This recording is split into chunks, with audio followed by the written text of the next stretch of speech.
Hello everyone. Today we will discuss the topic of NPC, that is normal probability curve, its meaning and characteristics.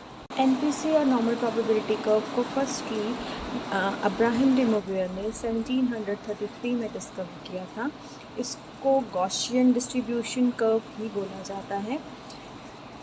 The normal distribution is continuous probability distribution that is symmetrical on both side of the mean. सो जो इसका left part होता है curve का वो right hand side वाले part के बिल्कुल equal और आइडेंटिकल होता है.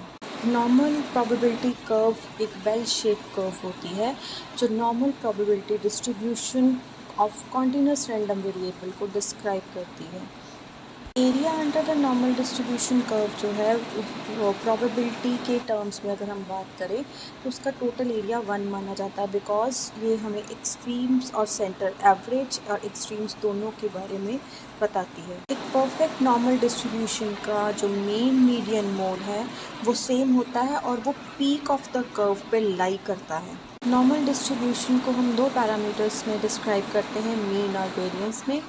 जो normal distribution with mean 0 and standard deviation 1 हो जिसका, उसे हम स्टैंडर्ड नॉर्मल डिस्ट्रीब्यूशन भी बोलते हैं. जेपी गिलफर्ड ने नॉर्मल प्रोबेबिलिटी कर्व को डिस्क्राइब किया है because that it is a well defined and well structured mathematical curve having distribution of scores, mean, standard deviation. ये मोस्ट सिमेट्रिकल कर्व है mathematics में की जिसके अकॉर्डिंगली हम किसी भी डाटा का मीन और स्टैंडर्ड डेविएशन फाइंड आउट कर सकते हैं इजीली. ये एक ऐसी कर्व है जो हमें बताती है कि maximum data means average centre में इसके लाई करेगा, और जब हम एक्सट्रीम्स की बात करते हैं चाहे वो गिफ्टेड हैं या बिल्कुल लोअर लेवल के टैलेंटेड स्टूडेंट्स हैं, वो एक्सट्रीम्स या and points of the curve पर लाई करेंगे. Characteristics of normal probability curve. First characteristics है कि नॉर्मल प्रोबेबिलिटी कर्व एक सिमेट्रिकल कर्व है. मींस ये बायलेटरल सिमेट्री को फॉलो करती है. मींस जितना ये लेफ़्ट हैंड साइड में होगी उतना ही राइट हैंड साइड पे होगी.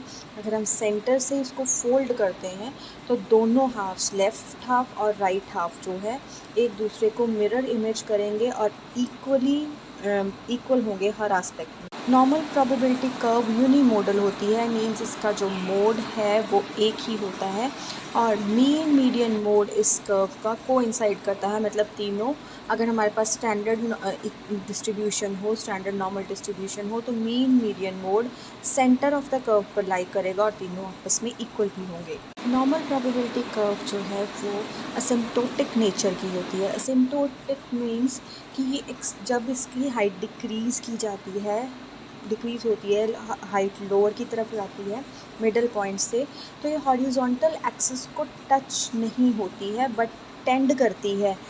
टच कहीं भी नहीं करेगी. एसिम्प्टोट्स का ये मतलब होता है कि दोनों साइड्स जो हैं कर्व की वो लगता है हमें कि हॉरिजॉन्टल एक्सिस जो एक्स एक्सिस है उसको टच करेंगी, but it never touches the x axis, it just tend to the x axis. Distance of the curve जो सेंटर पॉइंट्स है वो दोनों साइड पे इक्वल होगा. Means 50% on the left hand side and 50% on the right hand side.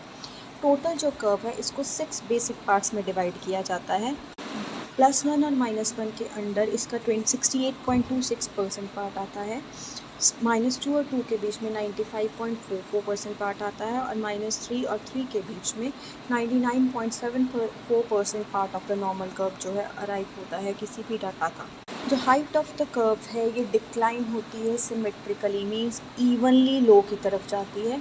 इसके अलावा जो इनका इन्फ्लक्स पॉइंट होता है changing from higher to lower.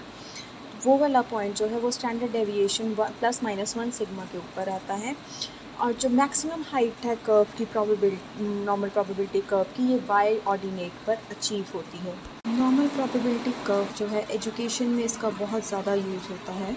Percentage of cases है वो मिडल में ही लाई करते हैं. दैट इज़ -1 सिग्मा और 1 सिग्मा के बीच में. दैट इज़ 68.26% जो पार्ट है कर्व का नॉर्मल केसेस, जो एवरेज केसेस होते हैं उसी में लाई करते हैं. +-2 सिग्मा सिर्फ 2.28% केसेस ही लाई करते हैं. I hope you understand what I taught. Thank you so much.